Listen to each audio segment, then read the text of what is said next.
एक बार मैंने सोचा कि जीने से कोई फायदा नहीं है, तो मैंने दवाइयाँ खा के मरने की कोशिश की, बट बच गई मैं। कितनी गोलियां खाई थी?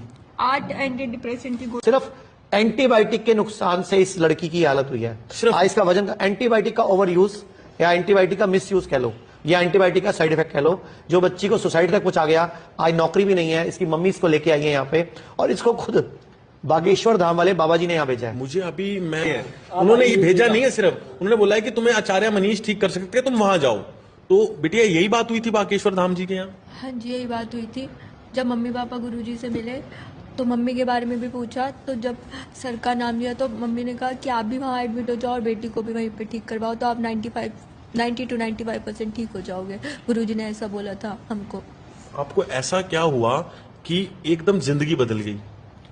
मैं बिल्कुल ठीक थी। मेरे बीटेक का 3rd ईयर चल रहा था, दिसंबर की बात थी। मेरे को बहुत तेज जुकाम हुआ। हमारे लोकल फिजिशियन ने मुझे दवाई दे दी, एंटीबायोटिक्स। मैं खाती गई। एग्जाम्स का भी उस वक्त प्रेशर था, तो मैंने ढंग से शायद खाया नहीं, और उसके बाद उस दवाई ने मेरी ज़िंदगी ऐसे पलटी कि मुझे समझ ही नहीं आया कि मेरे साथ हुआ क्या। और उसके बाद मैं कभी नॉर्मल नहीं हो पाई, सब कुछ खाने ये कितने साल पहले की बात है? 10 साल पहले की बात है। अभी आप कितने साल के हो? मैं तब 20 साल की थी। अब मैं इस अक्टूबर में 30 की हो जाऊंगी। के जीने की वजह नहीं बची और 22 साल की उम्र में इसे सुसाइडल अटेम्प्ट भी किया। घर वाले बोलते थे कि नाटक करती है, तो एक बार मैंने सोचा कि जीने से कोई फायदा नहीं है, तो मैंने दवाइयाँ खा के मरने की कोशिश की, बट बच गई मैं। कितनी गोलियां खाई थी? 8 एंटी डिप्रेसेंट की गोली। अच्छा, इनकी मम्मी को भी डॉक्टर ने कैंसर का डर बताया।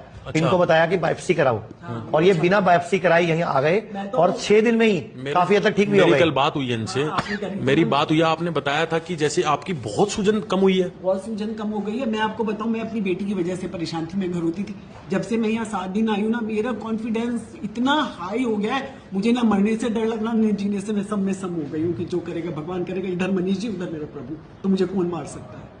बहुत बढ़िया बात की है। मतलब ये अपने आप को ठीक कर रहे थे, तो मेरी इनसे कल बात हुई कि मेरी बेटी के साथ ये प्रॉब्लम है, तो मैंने बोला बेटी को बुला लो।